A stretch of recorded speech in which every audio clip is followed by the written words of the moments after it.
Panevėžys dviračių miestas, tačiau jaunieji dviratininkai nuo 12 iki 14 metų važiuojamąją kelio dalimi judėti gali tik su specialiu pažymėjimu, kurį įgyti mūsų mieste galimybių nėra.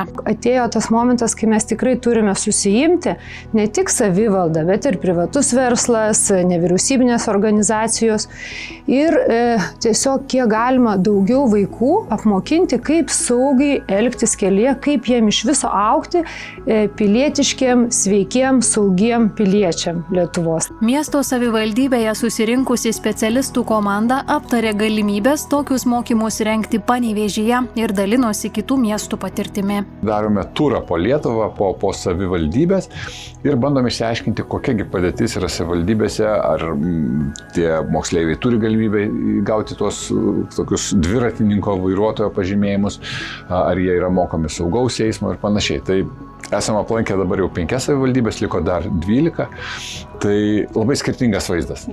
Vienose viskas vyksta puikiai, kitose kažko tai trūksta. Šiai dienai tai pavyzdinis miestas būtų gal Kaunas, todėl kad jie turi saugaus vaiko mokyklą Algio Žikevičiaus, kuri veikia jau bene 20 metų ir jie labai daug išduoda vaikų dviratininkų tų vadinamų teisių pažymėjimų ir tai yra vaikams visai nemokamai. Mokymų programa pažymėjimų įgyti apima ir teoriją, ir praktiką. Yra kursas 15 akademinių valandų, į kurią, kaip minėjau, įeina ir teorija, ir praktinis važiavimas. Tai mes Panevėžyje turime unikalią bazę, tai, pavyzdžiui, mokymo centras Stetiškių gatvėje, kur turit ir kompiuterių klasę, kur gali pilnai dėstyti teoriją, ir taip pat aikštelė su kelio ženklais, kur vaikai galės drąsiai mokintis, kaip važiuoti, kaip pažinti kelio ženklus. Panevėžio mokymo centro atstovai svarsto galimybės prisidėti prie šio projekto. Mes tikrai turime